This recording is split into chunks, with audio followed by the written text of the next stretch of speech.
નમસ્કાર, ઇવનિંગ રિપોર્ટમાં આપનું સ્વાગત છે। હું છું પંકજ શર્મા। શરૂઆત મહત્વપૂર્ણ ખબરથી। ખેડામાં સિંચાઈના પાણીને લઈને ભાજપના નેતા આક્રમક મૂડમાં જોવા મળ્યા। માતરના ખેડૂતો સિંચાઈના પાણી માટે આક્રમક મૂડમાં છે। ભાજપ નેતા ચંદ્રેશ પટેલની અધિકારીઓને ચીમકી। ભાજપ નેતાનું અધિકારીઓને 2 દિવસનું અલ્ટિમેટમ। પાણી નહીં મળે તો આંદોલનની તૈયારી છે। મહી સિંચાઈની કેનાલોમાં પાણી બંધ કરાતા રોષ જોવા મળ્યો। વારંવાર રજૂઆત છતાં પાણી છોડવામાં નથી આવી રહ્યું। માતર, સોજિત્રા, તારાપુર, ખંભાતના ખેડૂતોને અસર થઈ રહી છે। નર્મદા કે મહી સિંચાઈનું પાણી નહીં મળે તો આંદોલનની ચીમકી આપવામાં આવી।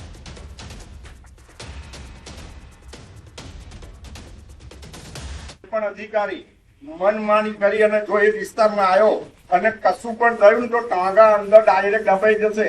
જે ઘડીએ કોઈ જવાબદાર નહીં હોય। આ તમને ખુલ્લી ચાલે। કાલથી 2 દિવસ તમારી જોડે અલ્ટિમેટમ છે। ત્રીજા દિવસે પરિયેજ પાણી પુરવઠા યોજના બંધ।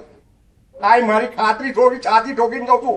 ચંદ્રેશ કુમાર કનુભાઈ પટેલ એની પર આકાર કરી તમે કરી શકો છો। વિસ્તારમાં ખાલી વિઝિટ કરવા હશે ને ત્યાં દોટ મેળવી પડશે એ નક્કી। એ અમારી ગેરંટી છે। અમે અત્યાર લગીને શાંત સુસુપ્ત અવસ્થામાં બેઠા હતા। અમને એવું હતું કે સરકાર વિચારશે, કરશે, અધિકારીઓ કરશે। હવે અમે લોકો બંધાયેલા નહીં તમારી જોડે।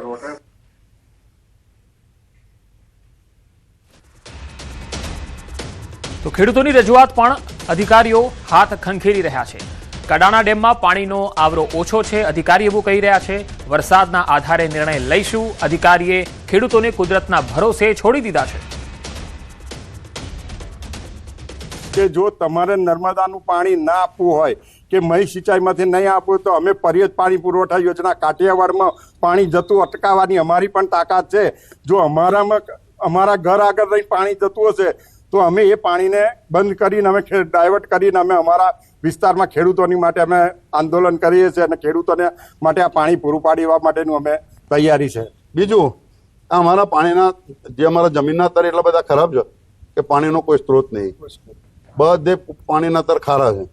તો આજે ગઈકાલથી પરમ દિવસથી અમારી રજૂઆત ચાલુ છે। ફોન એક ચાલુ હતી, રૂબરૂ ગઈકાલ ગયા હતા પણ કોઈ અધિકારી, કારણ કે અધિકારી એમ કે અમે બંધેલા છીએ। પણ તું કોની જોડે બંધેલો? તું રજૂઆત તો કર। હાલ કડાણા ડેમમાં પાણીનો આવરો ઓછો હોવાથી પાણી નહેરમાં ચાલુ ના થઈ શકવાથી આ પરિસ્થિતિનું ઉદ્ભવી છે। વરસાદ આધારિત આ પાણી હોવાથી વરસાદના આધારે આપણે એનું નિર્ણય લઈ શકીએ। હાલ તો અમારા પાસે આવરો નથી એટલે કંઈ કહી શકીએ નહીં। વાવ-થરાદ વિસ્તારમાં સુજલામ સુફલામ કેનાલમાં પાણી ન આવતા લાખણી અને દિયોદર તાલુકાના ખેડૂતોમાં રોષ જોવા મળ્યો છે। વાસણા ખાતે કેનાલ પર મોટી સંખ્યામાં એકત્ર થયેલા ખેડૂતોએ ઢોલ વગાડીને વિરોધ નોંધાવ્યો હતો। સુજલામ સુફલામ કેનાલ ચાલુ કરો અને જય જવાન જય કિસાનના નારા પણ લગાવ્યા। ખેડૂતોનું કહેવું છે કે છેલ્લા 5 દિવસથી કેનાલમાં પાણી પહોંચ્યું નથી, જ્યારે મુખ્યમંત્રી ભૂપેન્દ્ર પટેલે 20 ઓગસ્ટથી કેનાલમાં પાણી છોડવાની જાહેરાત કરી હતી। વરસાદ ખેંચાતા અને ભૂગર્ભ જળસ્તર ઊંડું જતા ખેતીના પાકને નુકસાન થઈ રહ્યું છે। ખેડૂતોએ તાત્કાલિક કેનાલમાં પાણી છોડવાની માંગ કરી છે। અમે ખેડૂતોની વતી અમે માગણી કરીએ છીએ કે આ સુજલામ સુફલામમાં તાત્કાલિક પાણી નાખો, વોચ પમ્પિંગ ચાલુ કરો તો અમારે લાગણી સુધી પાણી પહોંચે એમ છે। હાલ ભલે ગમે એટલા તળાવ ભરશો તોય કોઈ પાણી ઊંચો આવવાનું નથી। આ સુજલામ સુફલામમાં 24 કલાક પાણી રહેશે તોય તળાવ ધરાવવાના છે। અત્યારે અમારો પાક બળેરો છે। અમે સરકારશ્રીને કહેવા માંગીએ છીએ કે ચોગા પમ્પિંગ સ્ટેશને તાત્કાલિક 6 પંપ ચાલુ કરી અને અમારી સુજલામ સુફલામમાં તાત્કાલિક પાણી નાખે અને છેવાડા વિસ્તાર સુધી પાણી પહોંચે એવું આયોજન કરે। અમને સુજલામ સુફલામમાં પાણી નહીં મળે તો અમારા વિસ્તારના ખેડૂતો સાથે મળી આંદોલન કરશે। હવામાન વિભાગની આગાહી છે સારા વરસાદ માટે હજુ પણ રાહ જોવી પડશે। આગામી 7 દિવસ ભારે વરસાદની કોઈ જ શક્યતા નહીં। આગામી 7 દિવસ સામાન્ય વરસાદની શક્યતા રહેશે।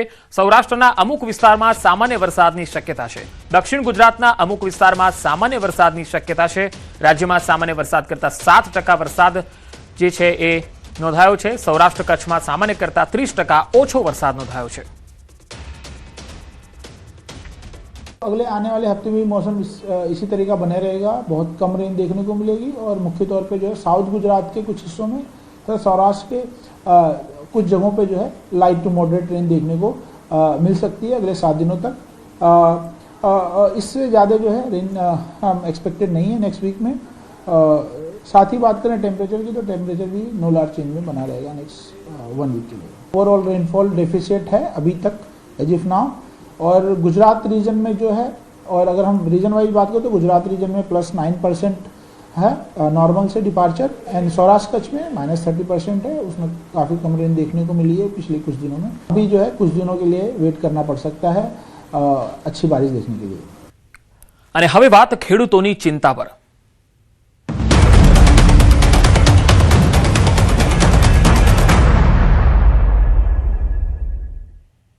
મેઘરાજાની ગેરહાજરીથી જૂનાગઢના જગતના તાતની આંખોમાં આંસુ વહી રહ્યા છે। મોંઘા ભાવના બિયારણ અને કરેલો પરસેવો હવે જમીનમાં જ ભસ્મીભૂત થવાના આરે છે। જૂનાગઢના વંથલી પંથકમાં વરસાદ ખેંચાતા કપાસ અને મગફળીનો પાક મુરઝાઈ રહ્યો છે। કપાસ પાછળ વીઘે 10 થી 12,000 અને મગફળી પાછળ 20,000 સુધીનો ખર્ચ થઈ ચૂક્યો છે। ખાતર, બિયારણ અને મજૂરીના નાણાં ચૂકવી ચૂકેલા ખેડૂતોને હવે 10% ઉત્પાદન મળવાની પણ આશા નથી। સ્થિતિ અત્યારે ખરાબ છે। વરસાદના લીધે પાણીના ખેંચ ઊભી થઈ છે। અત્યારે કૂવા અને બોરિંગમાં બંનેમાં પાણી ખૂટવાની તૈયારીમાં છે અને ખૂટી રહ્યા છે। અમુક જગ્યાએ પાણી પણ છે પણ નહીં। જે ખેડૂત પાસે પાણી છે એ પાણી પાસે તો કેટલાક દિવસ 10 દિવસની અંદરમાં પાણી તો બધે ખૂટી જવાના છે। તો પંથકની જીવાદોરી સમાન ઉબેણ અને ઓઝત નદીઓ સાવ ખાલીખમ પડી છે। કુવા અને બોરવેલના તળ ઊંડે ઉતરી જતા સિંચાઈનું સંકટ ઘેરું બન્યું છે। વરસાદ 15 થી 20 દિવસ મોડો પડતા વાવેતર પહેલેથી જ વિલંબિત થયું છે। જો આગામી એક અઠવાડિયામાં વરસાદ નહીં થાય તો ઊભા પાકને ઉપાડીને સળગાવી દેવાની નોબત આવી જશે। અત્યારે પાણીની જ પ્રોબ્લેમ વધારે છે કે નથી નદીમાં તો નથી ઓજતમાં।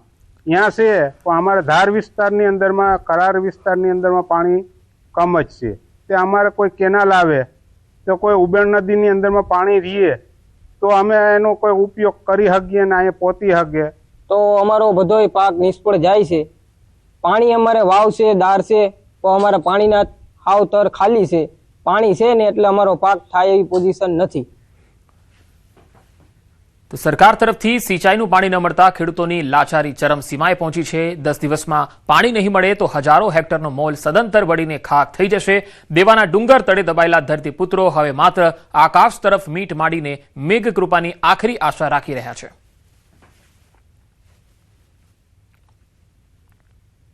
લીલુંછમ ખેતર અને ખેતરની વચ્ચે અત્યારે ન્યૂઝ 18 ની ટીમ પહોંચી છે, પરંતુ આ લીલુંછમ ખેતર એ ખેડૂતો માટે ખુશી નહીં પરંતુ આફત લઈને આવ્યું છે। કારણ કે વરસાદ ખેંચાતા ધરતીપુત્રો હવે હેરાન થયા છે અને ચિંતામાં મુકાયા છે।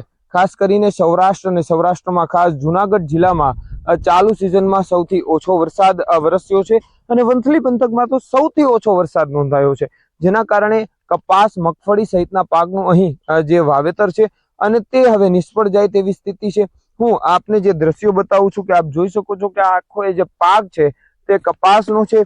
બીજી તરફ જે કપાસની અંદર જે તેના જે છોડવા છે તે તો ઊભા થઈ ગયા છે, પરંતુ તેમાંથી ઉત્પાદન જે મેળવવાનું હોય છે તે હવે થાય તેમ નથી, કારણ કે પાણી છે તે પિયત ન મળવાના કારણે જોઈ શકો છો કે આ જે પાક, જે વૃક્ષો જે છે, છોડ છે કપાસના, તે હવે સુકાવા લાગ્યા છે, એટલે કે બળવા લાગ્યા છે। અને જો હજુ પણ 5 દિવસની અંદર વરસાદ ન આવે અથવા તો આ પાકને પાણી ન મળે તો આ પાક સદંતર નિષ્ફળ જાય તેવી સ્થિતિ છે। કપાસની અંદર વીઘા દીઠ ખેડૂતો દ્વારા છે તે 10 થી 12,000નો ખર્ચ કરવામાં આવ્યો છે, પરંતુ તેની સામે 10% પણ છે ઉત્પાદન મળે તેવી કોઈ શક્યતા જ નથી। અમર બખાઈ, ન્યૂઝ 18 ગુજરાતી, વંથલી। આભમાં વાદળો ઘેરાય પણ ધરતી તરસતી રહી જાય। જગતનો તાત આજે પોતાના જ હાથે પોતાના સપના કચડી રહ્યો છે।